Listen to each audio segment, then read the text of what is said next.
예,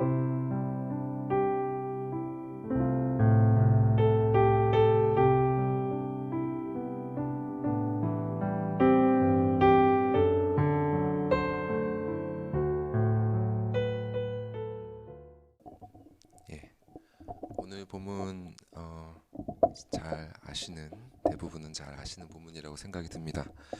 오늘 본문에는 한나라는 여인이 등장하는데요. 본문 성경을 보시면 본문 이전의 말씀을 보면 또 분인나라는 또 한 사람의 여인이 나옵니다. 이 두 사람 모두 엘가나라는 사람의 부인이죠. 이 이야기는 이 엘가나라는 사람의 가정을 배경으로 하고 있습니다. 여러분 잘 아시는 내용이겠지만 이 본문의 문맥을 파악하기 위해서 배경부터 말씀을 좀 드리고자 합니다. 이 본문 앞에 1장 3절을 보시면 엘가나가 매년 실로에 올라가서 예배하며 제사를 드렸다고 합니다. 이때 엘가나가 드린 제사를 매년제라고 하는데요. 이것은 유월절이나 초막절 같이 모든 이스라엘 사람들이 반드시 지켜야 하는 그런 공식적인 절기가 아니라 그 제사를 드리는 사람이 자발적으로 한 날을 정해서 매년 제사를 드리는 그런 가족 중심적인 행사였습니다. 그런데 엘가나가 살았던 이 시대는 사사기 말기에 해당을 하는데요. 이때는 이스라엘의 타락이 극에 달해서 하나님에 대한 신앙이 무너질 대로 무너져 버린 그런 때였습니다. 이에 대해서 사사기 21장 25절에서 이렇게 말씀하죠. 그때에 이스라엘의 왕이 없으므로 사람이 각기 자기 소견에 옳은 대로 행하였더라. 분명히 모세를 통해 하나님께서 주신 율법이 있었음에도 불구하고 이스라엘 사람들은 각기 자기 소견에 옳은 대로 행하면서 살았던 것입니다. 이것이 제가 지난번에 말씀드렸던 아주 전형적인 행위 언약의 삶의 방식이죠. 삶의 모든 영역에서 자기 자신이 주체가 되어서 자기 소견에 옳은 대로 행하면서 보상을 추구하는 방식. 그들은 이스라엘이라는 이름, 또 하나님의 백성이라는 그런 타이틀은 있었지만 전혀 은혜를 받은 자들로서, 은혜 언약 안에 있는 자들로서 살지는 않았던 것입니다. 게다가 이 엘가나가 살고 있는 이 시기의 제사장은 이 엘리랑 또 두 아들 홈니와 비느하스였는데요. 이들의 행실에 대해서 사무엘상 2장에서 이렇게 묘사를 합니다. 슬라이드를 보여주시면 제가 읽어드릴게요. 엘리의 아들들이 무슨 짓을 했는가? 엘리의 아들들은 행실이 나빠 여호와를 알지 못하더라. 그 제사장들이 백성에게 행하는 관습은 이러하니 곧 어떤 사람이 제사를 드리고 그 고기를 삶을 때 제사장의 사환이 손에 3살 갈고리를 가지고 와서 그것으로 냄비에나 솥에나 큰 솥에나 가마에 찔러 넣어 갈고리에 걸려 나오는 것은 제사장이 자기 것으로 가지되 실로에서 그곳에 온 모든 이스라엘 사람에게 이같이 할 뿐 아니라 기름을 태우기 전에도 제사장의 사환이 와서 제사 드리는 사람에게 이르기를 제사장에게 구워드릴 고기를 내라. 그가 내게 삶은 고기를 원하지 아니하고 날 것을 원하신다 하다가 그 사람이 이르기를 반드시 먼저 기름을 태운 후에 네 마음에 원하는 대로 가지라 하면 그가 말하기를 아니라 지금 내게 내라. 그렇지 아니하면 내가 억지로 빼앗으리라 하였으니 이 소년들의 죄가 여호와 앞에 심히 크면 그들이 여호와의 제사를 멸시함이었더라. 자, 제가 좀 빨리 읽긴 했는데요. 지금 이들이 지금 무슨 짓을 하고 있는 것일까요? 자, 이들이 한 짓이 무엇인지를 제대로 알려면 레위기 7장 말씀을 봐야 됩니다. 그 다음 슬라이드 보여주시죠. 자, 원래 제사 규정은 이런 겁니다. 자, 여호와의 화제물은 그 사람이 자기 손으로 가져올지니 곧 그 제물의 기름과 가슴을 가져올 것이요 제사장은 그 가슴을 여호와 앞에 흔들어 요제를 삼고 그 기름은 제단 위에서 불사를 것이며 가슴은 아론과 그의 자손에게 돌릴 것이며 또 너희는 그 화목제물의 오른쪽 뒷다리를 제사장에게 주어 거제를 삼을지니 아론의 자손 중에서 화목제물의 피와 기름을 드리는 자는 그 오른쪽 뒷다리를 자기의 소득으로 삼을 것이니라. 내가 이스라엘 자손의 화목제물 중에서 그 흔든 가슴과 든 뒷다리를 가져다가 제사장 아론과 그의 자손에게 주었나니 이는 이스라엘 자손에게서 받을 영원한 소득이니라. 자, 그 제물의 가슴과 오른쪽 뒷다리, 이것이 여호와께서 제사장들에게 소득으로 허락하신 것이었습니다. 그리고 나머지 것들은 제사를 드린 자와 그 가족들이 제사를 드릴 당일날 먹도록 되어 있었어요. 그러니까 홈리와 비느하스는 그들에게 허락된 이 제물의 가슴과 오른쪽 뒷다리를 가져야 되는 것입니다. 그런데 뭐 어떤 짓을 했죠? 제사를 드린 다음에 사람들이 먹기 위해서 지금 삶고 있는 음식에다가도 이 3살 갈고리를, 하나도 아니고 3살 갈고리를 찔러 넣어서 거기서 건져 나오는 것들을 자신들의 몫으로 챙겼다는 것입니다. 말씀에 정해지지 않은 것들까지도 임의로 빼앗은 것이죠. 게다가 또 뭘 빼앗았습니까? 기름을 태우기 전에, 즉 여호와께 제사를 드리기 전에 여호와께 먼저 드리는 것이 아니라 그 전에 자신들 것들부터 먼저 챙겼다는 거예요. 율법에 규정되기를 기름은 여호와의 것이기에 반드시 먼저 태워 드려야 함에도 불구하고 그들은 기름도 태우지도 않고 자신의 것을 먼저 취함으로 하나님의 것까지 도둑질 해버린 것입니다. 이런 자들이 당시에 이스라엘의 신앙을 인도하는 지도자들이었습니다. 요즘에 기독교가 많이 타락했다 하는데 옛날에도 못지 않았던 것이죠.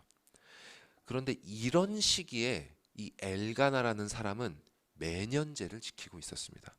제사장마저 율법을 서슴없이 어기던 그 악한 시대에 율법에 규정되어 있지도 않은 그런 제사를 자발적으로 지키고 있었던 것이죠. 실로 경건한 사람이 아니었겠습니까? 그죠? 그리고 엘가나는 분명 자신의 예물 중에 일부분이 이런 악한 제사장들에 의해 부당하게 빼앗길 것을 알고 있었습니다. 그럼에도 불구하고 그는 매년 그분께 드리는 제사를 멈추지 않았던 것입니다. 그러나 이렇게 경건했던 엘가나에게도 한 가지 중대한 문제가 있었는데요. 그것은 그가 2사람을 아내로 두었다는 겁니다. 본문에서 이를 직접적으로 꼬집고 있지는 않지만 이 경건한 신앙의 선배들은 이 문제를 지적하고 있습니다. 모세의 율법은 한 사람 이상의 아내를 두는 것을 명시적으로 금하고 있지는 않은데요. 그러나 성경은 그 어디에도 한 사람 이상의 아내를 두는 행위에 대해서 긍정적으로 그리고 있지 않습니다. 오히려 반대로 한 사람 이상의 아내를 두는 일은 언제나 불화를 일으키고 심각한 문제를 가져오고 또 그 문제는 후손 대대로 악영향을 미친다는 사실을 보여줍니다. 사실 다른 종교나 문화에서는 이 여러 명의 아내를 두는 일을 축복으로 그리는 경우가 많이 있죠. 하지만 성경은 그 어디에서도 이것을 축복이라고 말하고 있지 않아요. 예를 들어서 그 욥기 후반부에 욥이 하나님의 축복을 다시 회복하지 않습니까? 그런데 거기 보면 그가 많은 재산을 다시 회복하고 또 많은 자녀들을 다시 두게 되었다고 말하고 있는데 그가 여러 명의 아내를 두었다는 얘기는 전혀 하지 않습니다.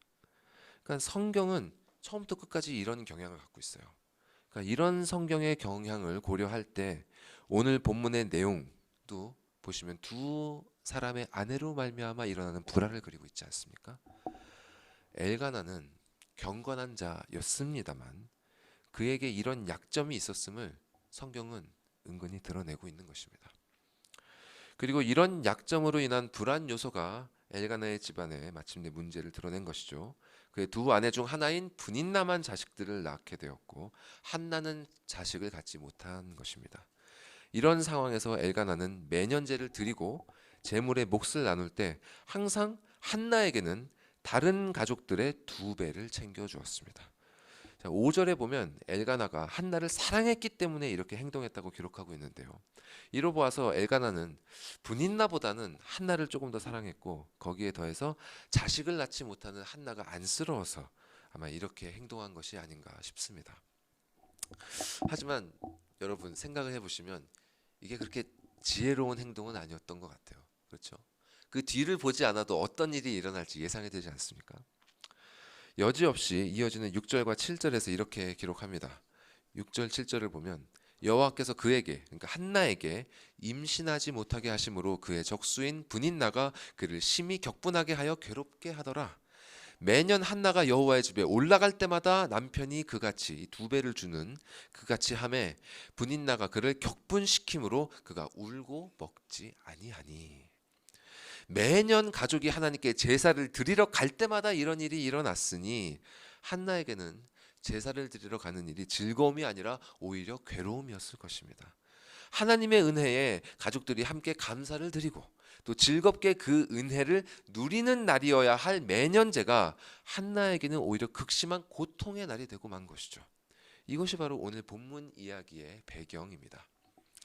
그러나 오늘 우리가 읽은 그 한나의 말과 행동을 이해하기 위해서는 이러한 배경 이상의 것이 필요합니다. 먼저 우리는 한나가 겪은 근심의 이유를 세밀하게 살펴야 합니다. 그 이유를 알아야 그 근심의 깊이를 알 수 있기 때문이죠. 지금부터는 한나가 고통을 겪은 또 근심을 겪은 이유에 대해서 하나하나 짚어보도록 하겠습니다. 먼저 첫 번째 이유는 당연히 분인나 때문일 것입니다. 분인나는 매년제를 드릴 때마다 한나를 격분시켜서 그녀가 슬픔을 이기지 못하고 우느라고 제사 드린 음식을 먹지도 못하게 했습니다. 사실 율법에 보면 제사 자체만이 아니라 제사를 드리고 난 그 후에 음식을 먹는 것도 넓은 의미에서는 예배에 속합니다. 그래서 제사를 드린 자는 반드시 그날 그 음식을 먹어야 하는 것입니다. 그런데 한나가 우느라 음식을 먹지 못했다는 것은 분인나로 인한 슬픔 때문에 한나는 하나님께서 명하신 그 말씀을 지키지도 못했다는 것을 의미합니다. 그런데 분인나는 왜 그렇게까지 한나를 괴롭혔던 것일까요? 그저 자기보다 남편의 사랑을 더 받으니까 질투해서 그랬던 것일까요? 그 이유 때문에 이렇게 매년 제사를 드릴 때마다 매년 예배를 드릴 때마다 그녀를 격분시켜서 음식도 못 먹을 정도로 울린 것일까요? 물론 질투가 날 수도 있겠습니다만 같은 여자로서 동정심이 들 수도 있었을 텐데라는 생각이 듭니다. 그렇지 않습니까? 여성으로서 산다는 것이 지금보다 훨씬 어려웠던 그 시절에 여성의 미래를 보호해 줄 수 있는 것은 오직 자기 자식뿐이었던 그 시절에 분인나의 눈에는 아이를 낳지 못하는 한나가 불쌍해 보이지 않았을까요? 그런데 왜 분인나는 한두 번도 아니고 어떻게 매년 그렇게까지 한나를 괴롭혔던 것일까요? 그저 분인나가 악한 여자여서 그랬던 것일까요? 이와 관련해서 신명기 21장에서 이런 말씀이 있습니다. 보여주시면 밑에가 조금 잘렸네요. 제가 읽어보겠습니다. 어떤 사람이 두 아내를 두었는데 하나는 사랑을 받고 하나는 미움을 받다가 그 사랑을 받는 자와 미움을 받는 자가 둘 다 아들을 낳았다 하자. 그 미움을 받는 자의 아들이 장자이면 자기의 소유를 그의 아들들에게 기업으로 나누는 날에 그 사랑을 받는 자의 아들을 장자로 삼아 참 장자 곧 미움을 받는 자의 아들보다 앞세우지 말고 반드시 그 미움을 받는 자의 아들을 장자로 인정하여 자기의 소유에서 그에게는 두 몫을 줄 것이니 그는 자기의 기력의 시작이라 장자의 권리가 그에게 있음이니라. 그러니까 율법은 분명히 장자에게 두 몫을 주라고 가르치고 있습니다. 아버지는 비록 자신이 미워하는 아내의 아들이라 할지라도 장자라면 반드시 그에게 다른 이의 두 배의 몫을 주어야 하는 것입니다. 그런데 엘가나는 매년 계속해서 한나에게 두 몫을 주었다고 합니다. 남편의 이러한 행동이 분인나에게 어떻게 비춰졌을까요? 분인나로 하여금 이러다가는 나의 자식이 결국 장자의 권리를 빼앗길지도 모른다는 두려움을 갖기에 충분하지 않았을까요? 언젠가 한나가 자식을 낳게 되면 결국 자신의 아이가 가져야 할 그 권리를 한나의 자식에게 빼앗길 수도 있겠다는 그런 생각이 들지 않았을까요? 부모들은 자신이 손해를 보는 것은 견딜 수 있지만 자기 자식이 부당하게 피해를 보는 것에는 참기가 어렵습니다. 그렇지 않습니까? 특히 어머니들은 자식의 안위에 문제가 되는 일이라면 더욱 감정적이 되는 법입니다. 분인나도 아마 그런 입장이 아니었을까요? 이렇게 남편으로 말미암은 질투와 함께 자신의 자식을 보호하고자 하는 그 모성 때문에 분인나는 매년 지독하리만치 한나를 괴롭혔던 것으로 보입니다. 이런 상황이 한나에게 얼마나 힘들었을지 상상만 해도 가슴이 답답해지지 않습니까? 얼마나 도끼를 품고 한나를 괴롭혔겠습니까? 게다가 이런 상황에서 남편인 엘가나의 말 역시 한나를 더욱 힘들게 만들었습니다. 8절 말씀은 이렇게 기록합니다. 그의 남편 엘가나가 그에게 이르되 한나여 어찌하여 울며 어찌하여 먹지 아니하며 어찌하여 그대의 마음이 슬프냐? 내가 그대에게 10 아들보다 낫지 아니하냐? 엘가나는 한나에게 이런 말로 위로를 하려고 합니다. 자, 여성분들 어떠신가요? 위로가 잘 될 것 같으신가요? 여기서 엘가나는 어찌하여 울며 어찌하여 먹지 아니하며 어찌하여 그대의 마음이 슬프냐 이렇게 말하는데요. 이렇게 어찌하여 이러하며 어찌하여 저러하며라는 표현은 성경에서 누군가를 꾸짖을 때 혹은 한탄할 때 또는 하나님께 탄원할 때 사용하는 표현입니다. 예를 들어 시편 42편은 이렇게 노래합니다. 내 영혼아 네가 어찌하여 낙심하며 어찌하여 내 속에서 불안해하는가. 즉 엘가나의 말에는 위로의 의미가 없지는 않지만 그와 함께 어느 정도 책망의 뉘앙스도 섞여 있었다는 것입니다. 그런데 엘가나 너무하다 이렇게 생각할 것이 아니라 엘가나의 입장을 생각해 보면 그럴 만도 합니다. 그도 한나를 사랑하고 그녀의 처지를 헤아려서 신경 써주고 있는 것 아닙니까? 그런데 매년 제사를 드릴 때마다 여호와 앞에 가족이 화목을 누려야 할 때마다 오히려 이런 분란이 일어나고 또 한나를 위로하려는 자신의 노력도 소용이 없으니 급기야 이렇게 슬퍼하는 아내에게 책망하는 말이 나오고 만 것입니다. 그런데 이런 말을 듣는 한나의 마음은 더욱 찢어지지 않겠습니까? 아이를 갖지 못하는 것도 속상하고 매년 분인나의 괴롭힘을 견디는 것도 힘든데 그나마 자신을 위해 주던 남편도 이렇게 자신을 책망하는 소리나 하고 있으니 어찌 고통스럽지 않겠습니까? 그러나 그 무엇보다도 한나를 괴롭게 한 것은 분인나 때문도 아니고 엘가나 때문도 아니었습니다.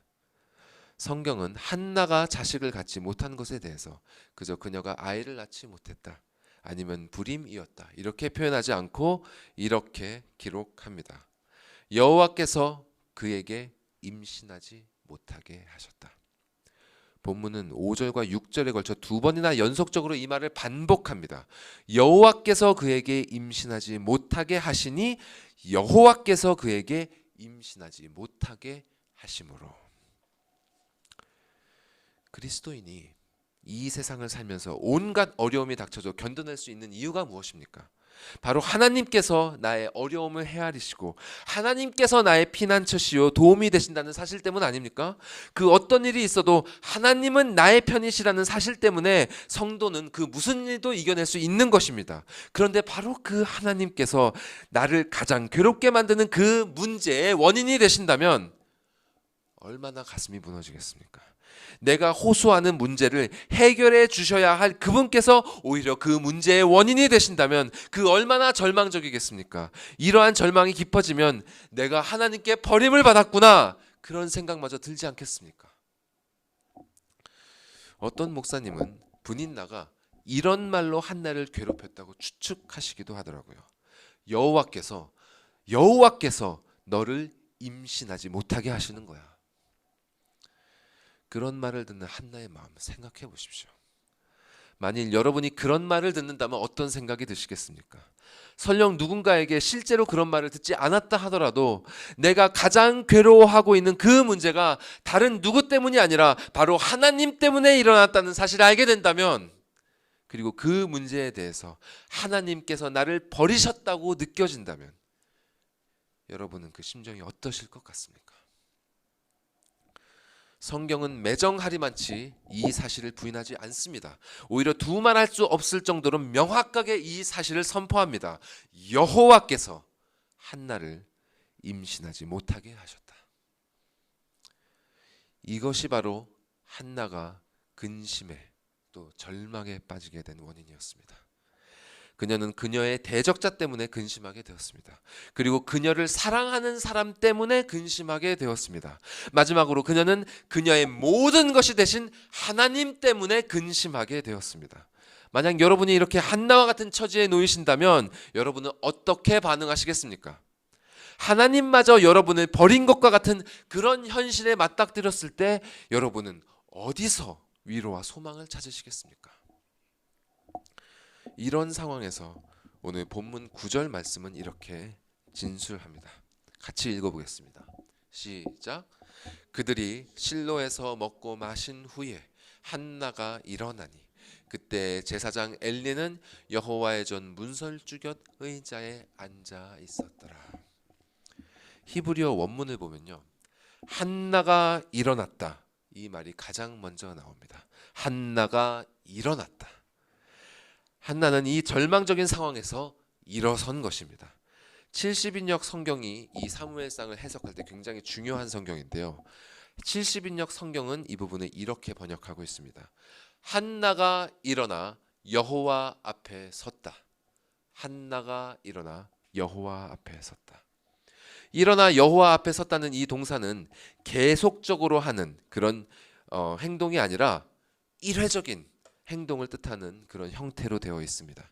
즉 여기서 한나가 일어나서 여호와 앞에 선 것은 그저 이전에도 해오던 일상적인 행위를 한 것이 아니라 단회적인 결단의 행동을 한 것입니다. 한나는 자신에게 일어난 근심의 원인이 어디에서 비롯되었는지 알고 있었습니다. 자신에게 아이를 주시지 않은 것은 바로 하나님이셨습니다. 여호와께서 그녀에게 임신하지 못하게 하신 것입니다. 물론 이것이 하나님의 잘못은 아니죠. 하나님께서는 당신의 뜻대로 생명을 주실 권한도 있고 생명을 주시지 않을 권한도 있으십니다. 냉정하게 말해서 한나는 이것을 받아들여야 합니다. 하지만 하나님께서는 당신의 자녀들에게 생육하고 번성할 것을 명하셨습니다. 아담을 통해 온 인류에게 주신 그 언약은 깨어지고 말았지만 그 후 아브라함을 통해 그의 자손들이 가나안 땅에서 정착하여 번성하게 될 것을 다시 약속하셨습니다. 한나는 그 약속을 받은 자손으로서 그 은혜 언약 안에 있는 자로서 그분께 일어나 나아간 것입니다. 하나님마저 나를 버리신 것 같은 그런 상황에서도 불구하고 의심과 불안함을 딛고 한나는 절망 가운데서도 그분의 그 약속을 붙잡고 그분께 나아간 것입니다. 재미있는 것은 이러한 한나의 행동과는 대조적으로 제사장 엘리는 의자에 앉아 있었다는 사실입니다. 여호와의 전 문설주곁 의자에 앉아 있었더라는 표현은 통상적인 제사장의 업무를 보았다는 뜻입니다. 사실 제사장 엘리도 지금 한가하게 앉아 있을 때가 아니었습니다. 이스라엘 민족은 당시 정치적으로나 영적으로나 최악의 상태로 치닫고 있었습니다. 그가 이 사실을 인식했다면 그도 한나처럼 일어나서 하나님 앞에 나아갔어야 합니다. 그러나 온 나라가 이렇게 위기에 처해 있음에도 불구하고 그 나라를 이끄는 지도자였던 엘리는 그저 안일하게 통상적으로 해오던 일이나 하고 앉아 있었습니다. 만일 여러분께 하나님께서 허락하신 근심이 있다면 그저 가만히 앉아 있으면 안 됩니다. 근심은 하나님께서 우리에게 일어나 내 앞에 나오라 이렇게 명하시는 부르심과 같습니다. 이것은 일어나서 그저 예배의 자리로 나오는 그런 외적인 행동을 가리키는 것이 아닙니다. 절망으로 숙여졌던 그 마음을 일으켜서 하나님을 바라보는 그 영적인 행동입니다. 다른 곳에 빼앗겼던 그 시선을 돌이켜서 진리의 말씀을 바라보는 행동입니다. 하나님께서 거듭난 자에게 주신 그 믿음은 이것을 가능하게 합니다. 이것이 절망과 근심 가운데 한나가 행했던 첫 번째 믿음의 행동이었습니다. 그리고 한나는 여기서 머물지 않고 곧바로 두 번째 믿음의 행동을 취합니다. 10절과 11절 말씀입니다. 함께 읽겠습니다. 시작. 한나가 마음이 괴로워서 여호와께 기도하고 통곡하며 서원하여 이르되 만군의 여호와여 만일 주의 여종의 고통을 돌보시고 나를 기억하사 주의 여종을 잊지 아니하시고 주의 여종에게 아들을 주시면 내가 그의 평생에 그를 여호와께 드리고 삭도를 그의 머리에 대지 아니하겠나이다. 한나의 기도는 괴로운 마음을 하나님 앞에 숨김없이 내어놓는 그런 토로하는 기도였습니다. 너무나 당연한 말이지만요, 우리는 하나님께 진실된 마음으로 기도해야 합니다. 바리새인처럼 외식을 하거나 그저 익숙한 말들을 중언부언하거나 자신의 욕망이나 감정에 빠져서 스스로를 속이면서 기도해서는 안 됩니다. 하나님께서 나의 마음 깊은 곳까지 모두 감찰하신다는 것을 반드시 기억하고 두렵고 떨림으로 진실되게 그분 앞에 나아가야 합니다. 또한 한나의 기도에서 우리가 주목해야 할 것은 그녀가 서원의 형식으로 기도를 드리고 있다는 점입니다. 성경에서 서원은 하나님께서 이렇게 저렇게 해주시면 저는 당신께 이렇게 저렇게 해드리겠습니다 라는 형식인데요. 요즘에는 이렇게 서원의 기도를 드리는 경우가 별로 없는 것 같습니다. 하나님께 서원을 하면 반드시 지켜야 한다는 부담감 때문인지 그저 그분께 무엇을 구하는 기도만 할 뿐 그분께 무엇을 드리겠다는 기도는 거의 하지 않는 것 같습니다. 그러나 서원은 참된 신앙을 표현하는 성경적인 방식입니다. 참된 신자의 기도에는요, 반드시 이러한 요소가 있어야 됩니다. 참된 신자의 기도에는 반드시 자신의 삶을 하나님께로 돌이키는 회개와 그분을 향한 믿음이 표현되어야 합니다.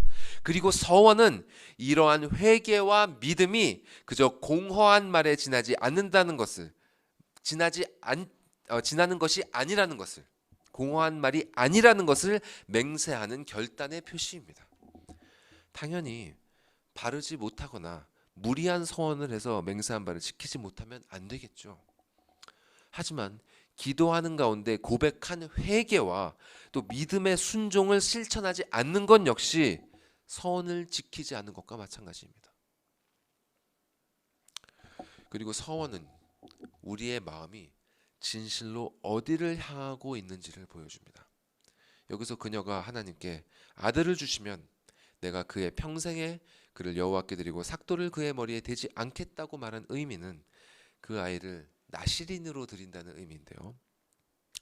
원래 나시린은 제사장이 아닌 일반 평신도들이 일반인들이 일정 기간 동안 제사장에게 요구되는 그런 엄격한 정결 규정을 지키면서 신앙의 모범을 보이도록 헌신하는 그런 사람들을 의미합니다. 그러나 한나는 어떻게 맹세했습니까? 자신의 아들을 일정 기간이 아니라 평생에 걸쳐 나시린이 되리라고 서원했습니다. 평생 그 아들을 하나님께 드린다는 것입니다. 만일 한나의 마음이 진실로 하나님의 구원을 원하는 것이 아니라 자식을 갖는 것에 있었다면 이러한 서원을 하지 못했을 것입니다. 그리고 우리가 읽지는 않았지만 여러분이 아시다시피 그녀는 하나님께서 아들을 주셨을 때 이 서원을 온전히 지켰죠. 이것은 실로 그녀의 마음이 그저 자신의 갈망을 채우는 것에 있는 것이 아니라 오직 하나님의 구원하시는 손길에 있었음을 분명하게 드러냅니다. 하나님께서 자녀에게 주신 믿음은 이것을 가능하게 합니다. 진실된 서원. 이것이 바로 절망 속에서 근심하는 모든 신자가 하나님께 드려야 할 두 번째 믿음의 행동입니다. 하나님께서 주신 한나의 믿음은 여기서 한 걸음 더 나아가는데요. 마지막 믿음의 행동이 나오기 전에 그 제사장 엘리와 한나의 대화가 잠시 이어집니다. 이 대화가 참 재미있는데요. 먼저 간절하게 기도하는 한나에 대해서 엘리는 오해를 합니다. 그는 한나가 입술만 움직이고 있는 것을 보면서 그녀가 술에 취했다고 생각을 하죠. 얼핏 보면 엘리가 너무 엉뚱한 오해를 하고 있다고 생각할 수도 있지만 성경 학자들에 따르면 사실 이런 일은 당시에 흔하게 일어났던 일이라고 합니다. 매년제를 드리면요, 가족끼리 음식을 나누어 먹게 되는데요. 보통 이 음식을 제사를 드린 당일날에 모두 먹어야 되잖아요. 그리고 그때는 제사장조차 율법을 막 거리낌 없이 어기는 그런 문란한 시대였지 않습니까? 그렇기 때문에 이렇게 사람들이 매년제를 드리고 또 그 음식을 먹고 나눌 때마다 종종 사람들이 과식을 하고 또 과음을 하는 일이 많이 발생했다고 합니다. 그리고 그런 이제 음식을 먹고 즐기는 일이 밤 늦게까지 이어지는 것이죠. 그러다가 이제 취한 사람들이 성전으로 들어와서 주정을 하는 일이 종종 있었다고 합니다. 이런 분위기에서 밤늦게 성전에 들어온 한 여인이 몸을 숙이고 입술만 움직이면서 무엇라고 중얼거리고 있으니 엘리가 그렇게 충분히 오해할 수 있는 것이죠. 이러한 엘리의 오해에 한나는 15절과 16절에서 분명하게 해명을 합니다. 자신은 술을 마시지 않았고 그저 하나님께 자신의 심정을 통했을 뿐이라고요. 지금까지의 상황을 보면 정황을 보면 유추할 수 있지만 사실 한나는 매년제의 제사 음식을 먹지 않은 것으로 보입니다. 어떤 학자는 한나가 여호와께 기도를 드리기 위해서 아예 금식을 했다고 그렇게 보는 분들도 있어요. 그러니까 이전까지는 매년제에서 분인나의 조롱으로 말미암아 우운을 하고 음식을 먹지 못했다면 이번에는 작정하고 하나님께 제대로 간구를 드리기 위해서 한나는 술을 입에 대지 않은 것입니다. 그리고 여기서 한나는 자신의 심정을 그저 하나님께 통했다고 고백하는데요. 이 말은 정확하게 번역하면 내 심정을 여호와께 쏟아 부었다 이렇게 해석하는 것이 더 정확합니다. 여기에 언어 유희가 있습니다. 자신은 술을 쏟아 붓듯이 마시고 성전에서 술주정을 하는 악한 여자가 아니라 괴로운 심정을 여호와께 쏟아 부은 슬픈 여자라는 말입니다. 이러한 한나의 해명에 엘리는 평안히 가라. 이스라엘의 하나님이 내가 기도하여 구한 것을 허락하시기를 원하노라 이렇게 축복을 해줍니다. 그런데 이 축복을 가만히 보면 매우 형식적이고 성의가 없는 것입니다. 자, 한나의 말을 들었을 때 정말 진실된 사역자라면 어떻게 말하겠습니까? 내가 원통함과 격동함이 있었기 때문이다 이렇게 말했을 때 너의 원통함과 격동함이 무엇 때문이냐 이렇게 묻지 않았겠습니까? 그런데 엘리는 마치 자신이 한나를 오해한 그 상황을 빨리 넘기려는 듯이 그저 누구에게나 할 수 있는 의례적인 축복을 하면서 한나를 성전 밖으로 보내는 것입니다. 그런데 놀라운 것은 한나는 이렇게 의례적으로 성의 없이 건넨 엘리의 축복을 믿음으로 받았습니다. 18절 말씀을 함께 읽겠습니다. 18절 말씀 시작. 이르되 당신의 여종이 당신께 은혜 입기를 원하나이다 하고 가서 먹고 얼굴에 다시는 근심 빛이 없더라. 한나는 엘리의 그런 형식적인 축복도 자신의 기도에 대한 하나님의 응답으로 받은 것입니다. 자, 한나가 엘리와 그 아들들의 악행을 몰랐을까요? 한나는 그 경건했던 남편을 따라서 매년 성전에 드나들던 여인이었습니다. 그런 여인이 당시 많은 이들이 지탄했던 그들의 행동을 몰랐겠습니까? 한나는 당연히 알고 있었을 것입니다. 그럼에도 한나가 엘리의 축복을 하나님의 응답으로 여길 수 있었던 이유는 엘리가 여전히 하나님의 기름 부음 받은 제사장으로 서 있었으며 그 엘리의 축복이 하나님의 말씀과 어긋남이 없었기 때문입니다. 여러분 아시겠지만 사울이 악했음에도 불구하고 다윗은 기름 부음을 받았던 사울을 인정했죠. 그리고 예수님께서도 바리새인들을 경계할 것을 명하셨지만 그들의 말은 따르라고 말씀하셨죠. 그런 것처럼 그 메신저는 온전하지 못할지라도 그 메시지가 하나님의 말씀에 합하다면 그것은 우리가 하나님의 말씀으로 받을 수 있는 것입니다. 하나님께서 자녀들에게 주신 그 믿음은 이것을 가능하게 합니다.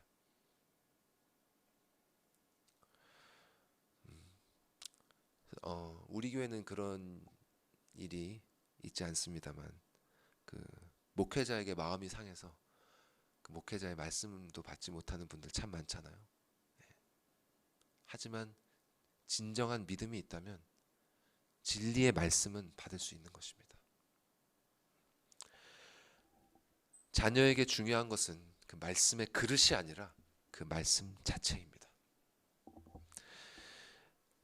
그리고 한나처럼 그렇게 절망적인 상황에 있을지라도 그 말씀을 받을 수 있습니다. 이것이 바로 은혜 언약 아래에 있는 하나님의 자녀가 절망적인 근심으로부터 벗어날 수 있었던 비결입니다. 순전한 믿음으로 하나님의 말씀을 신뢰하고 확신하는 것. 이것이 바로 한나가 취했던 마지막 세 번째 믿음의 행동이었습니다.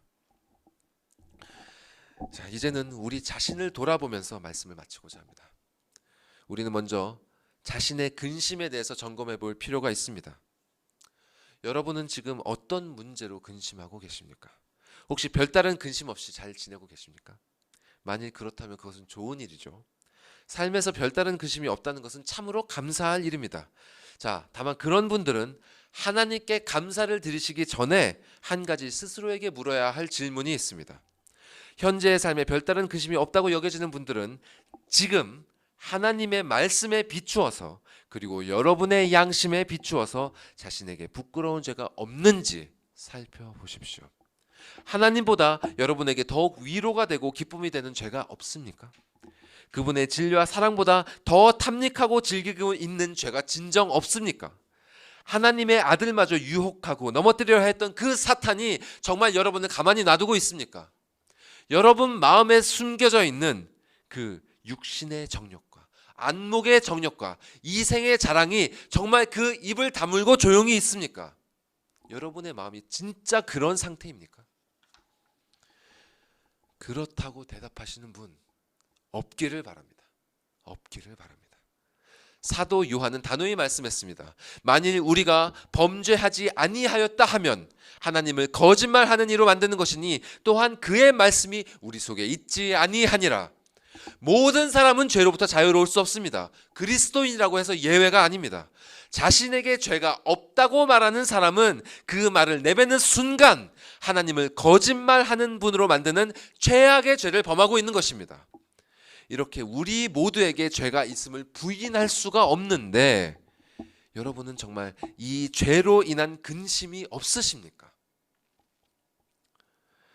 만일 여러분의 영혼이 하나님 앞에 죄가 있음을 알면서도 근심이 없고 평안하다면 이는 정말 심각한 문제입니다. 그런 분은 자신의 상태를 진실로 심각하게 생각하셔야 합니다. 하나님께서는 당신의 자녀들이 이렇게 죄 가운데 편안하게 있도록 절대로 가만히 놔두지 않으십니다. 왜냐하면 하나님께서는 당신께서 구원하실 자녀들을 거룩하게 하신다고 약속하셨기 때문입니다. 사도 바울은 데살로니가 전서에서 평강의 하나님이 친히 너희를 온전히 거룩하게 하신다고 했습니다. 이렇게 분명하게 약속하셨기 때문에 그분은 죄 안에 머물러 있는 자녀들의 삶에 개입하셔서 그들의 삶을 근심으로 뒤흔들어 놓으십니다. 히브리서는 이렇게 말씀합니다. 징계는 다 받는 것이거늘 너희에게 이 징계가 없으면 사생자요 친아들이 아니니라. 만일 여러분의 삶에 여러분의 죄에 대한 하나님의 징계라고 생각되는 것이 전혀 없다면 이는 진실로 심각하게 생각해야 할 문제입니다. 만일 이런 상태에 계신 분이 있다면 제가 드리는 이 말씀을 통해 근심하시기 바랍니다. 이 말씀을 통해 염려하고 걱정하시기 바랍니다. 그런 분은 지금 하나님의 자녀가 아닐 수 있습니다. 그런 분은 거듭나지 않은 상태일 수 있습니다. 지금 죄와 사망의 길에 서 있는 상태일 수 있습니다. 그런 분은 자신의 영혼이 어떤 상태에 있는지 반드시 점검해 보아야 합니다. 자신의 영혼을 점검할 때 현재 내가 교회에 출석하는 것, 또 말씀을 읽고 있는 것, 기도를 하고 있는 것, 이런 것은 중요하지 않습니다. 과거에 내가 예수님을 영접하는 기도를 했고 또 세례를 받았다는 것도 전혀 중요하지 않습니다. 진실로 중요한 것은 예수님을 믿고 영접하고 믿는다고 하는 여러분에게 예수님께서 약속하신 그 일들이 일어나고 있느냐 아니냐입니다. 여러분에게 하나님을 향한 사랑이 있는지, 그분의 말씀을 사모하고 갈망하는 마음이 커져가는지, 이전에 즐겼던 죄들은 점점 싫어지고 하나님의 말씀을 듣고 순종하는 일은 점점 즐거워지고 있는지, 이것이 중요한 것입니다. 만약 이런 일들이 여러분의 영혼에서 일어나고 있지 않다면 그런 분은 속히 회개하고 그리스도의 복음을 붙잡으시기 바랍니다. 그것만이 살 길입니다. 회개하라 천국이 가까웠노라는 그분의 말씀을 외면하지 마십시오. 천국이 가까웠다는 것은 심판이 가까웠다는 뜻입니다. 지금 근심하고 그날 평안을 누리는 것이 지금 안락함을 누리다가 그날 절망하는 것보다 나은 것입니다. 자비로운 주님께서 여러분에게 진정으로 필요한 그 근심을 주시기를 간절히 소망합니다. 거듭난 하나님의 자녀들은 모두 그분의 징계를 통해서 근심을 경험하며 살아갑니다. 주님께서는 당신의 자녀들을 절대로 내버려 두지 않으시고 당신께서 약속하신 일들을 그들의 삶 가운데 이루어 가십니다. 이것이 바로 오늘 본문에 하나님께서 한나의 삶에 개입하사 그녀에게 근심을 허락하신 이유입니다. 고린도후서 7장은 이러한 근심에 대해서 이렇게 말씀합니다. 제가 읽겠습니다. 하나님의 뜻대로 하는 근심은 후회할 것이 없는 구원에 이르는 회개를 이루는 것이요 세상 근심은 사망을 이루는 것이니라. 사람이 하는 근심에는 하나님의 뜻대로 하는 근심과 세상 근심이 있습니다. 세상 근심은 무엇이죠? 사망을 이루는 것이라고 했습니다. 그런데 성경에서 사망을 가져오는 것은 또 무엇이라고 가르칩니까? 바로 죄지요. 죄의 삭슨 사망이라고 로마서에서 분명히 명시하고 있습니다. 그러니까 세상 근심도 사망을 이루는 것이고 죄도 사망에 이르는 것입니다. 즉 죄의 길을 따라 사망으로 향하는 가운데에 생기는 모든 근심은 곧 세상 근심인 것입니다. 사람의 죄성은 그를 세상 근심에 빠지도록 하고 또 세상 근심은 그로 하여금 더욱 죄를 짓도록 이끌어갑니다. 자, 재물을 탐하는 자는 더욱 재물을 얻기 위해 근심하고 재물을 얻기 위한 근심은 그로 하여금 더욱 재물에 얽매이게 합니다. 쾌락을 쫓는 자는 더욱 쾌락을 즐기기 위해 근심하고 쾌락을 위한 근심은 더욱 사람을 쾌락의 노예로 만드는 것입니다. 이 공식에 재물이나 쾌락이 아니라 긍정적이고 고상한 것을 넣는다고 해도 이것과 똑같습니다. 사람은 이러한 우상의 노예가 되고 마는 것입니다. 즉 하나님이 아닌 모든 것은 결국 사람을 죄와 사망의 권세에 묶인 노예로 만드는 것입니다. 그러면 하나님의 뜻대로 하는 근심은 무엇인가? 하나님의 뜻대로 하는 근심은 후회할 것이 없는 구원에 이르는 회개를 이룬다고 했습니다. 회개는 죄를 지으면서 사망으로 향하는 발걸음을 멈추고 돌이켜서 하나님께로 나아가는 것입니다. 세상 근심은 사람을 하나님으로부터 멀어지게 하지만 하나님의 뜻대로 하는 근심은 사람을 하나님께로 나아가게 합니다. 이것이 바로 하나님께서 한나에게 허락하신 근심이었습니다.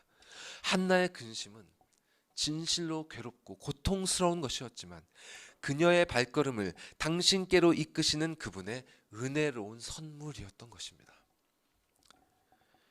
여러분은 지금 어떤 근심을 하면서 살아가고 계십니까? 예수님의 말씀 기억나시죠? 무엇을 먹을까? 무엇을 입을까? 근심하지 말라. 이는 이방인들이 이 세상 사람들이 행위 언약 아래에 있는 사람들이 구하는 것이고 우리 하늘 아버지께서는 이 모든 것이 너희에게 있어야 할 줄을 아신다. 우리는 무엇을 구해야 됩니까? 우리는 먼저 그의 나라와 그의 의를 구해야 합니다. 우리가 근심을 한다면 다른 것이 아니라 바로 먼저 그의 나라와 그의 의를 위해서 근심해야 하는 것입니다. 신자가 죄에 대해서 근심하는 이유는 죄의 문제가 그분의 나라와 그분의 의가 이루어지는데 가장 큰 장애물이고 걸림돌이기 때문입니다. 신자는 구원을 얻기 위해서 근심하고 구원을 이루기 위해서 근심하고 의를 이루기 위해서 근심하고 거룩해지기 위해서 근심하고 그분의 나라를 위해서 근심합니다. 만일 지금 여러분의 근심이 여기에 있지 않고 다른 곳에 있다면 여러분은 헛된 곳에 마음을 쏟고 있는 것입니다. 그런 근심은 행위 언약에 속한 사람들이나 할 것이지 은혜 언약 아래에 있는 하나님의 자녀가 할 근심이 아닌 것입니다. 만일 여러분이 바른 곳에 마음을 쏟고 있다면, 여러분이 합당한 일로 말미암아 근심하고 있다면 하나님께서는 그 근심을 통해 여러분을 일으키시고 여러분의 발걸음을 그분 앞으로 나아오도록 할 것입니다. 마지막으로 한 구절을 인용하겠습니다.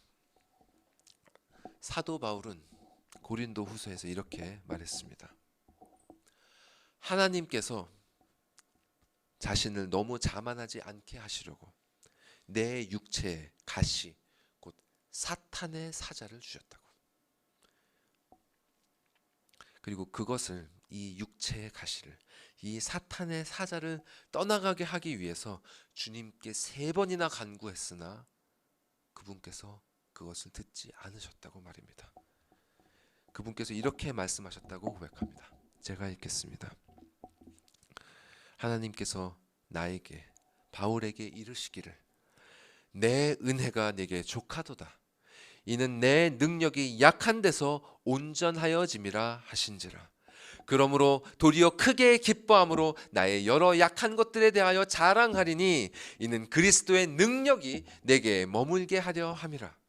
그러므로 내가 그리스도를 위하여 약한 것들과 능력과 궁핍과 박해와 곤고를 기뻐하노니 이는 내가 약한 그때의 강함이라.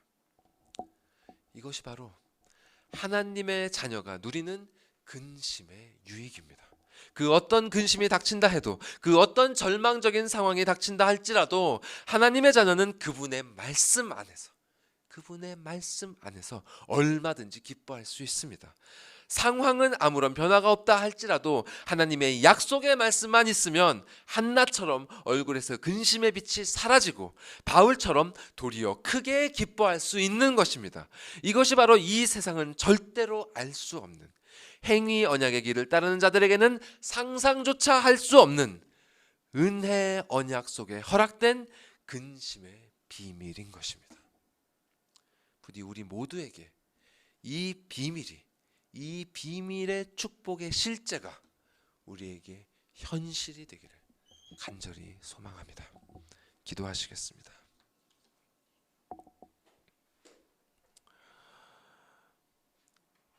사랑과 은혜가 충만하신 아버지 하나님, 친히 우리의 아버지가 되시고 우리의 삶을 이끄사 당신께서 약속하신 바를 지켜주고 계심에 감사드립니다. 주님, 우리의 삶을 외면하지 않으시고 우리 가운데 있는 이 죄들을 주님의 불로 연단하여 주시사 우리에게 필요한 근심을 허락하여 주심 감사드리옵나이다.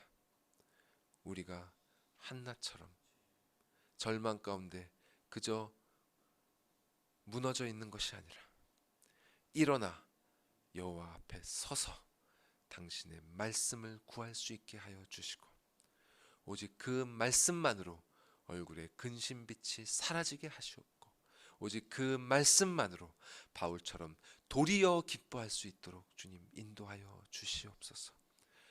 우리에게 허락하여 주신 이 약함이 오히려 우리의 삶에서 주님의 강함을 경험하며 누리며 즐길 수 있는 축복임을 우리의 모든 성도들이 잊지 않게 하여 주시옵소서.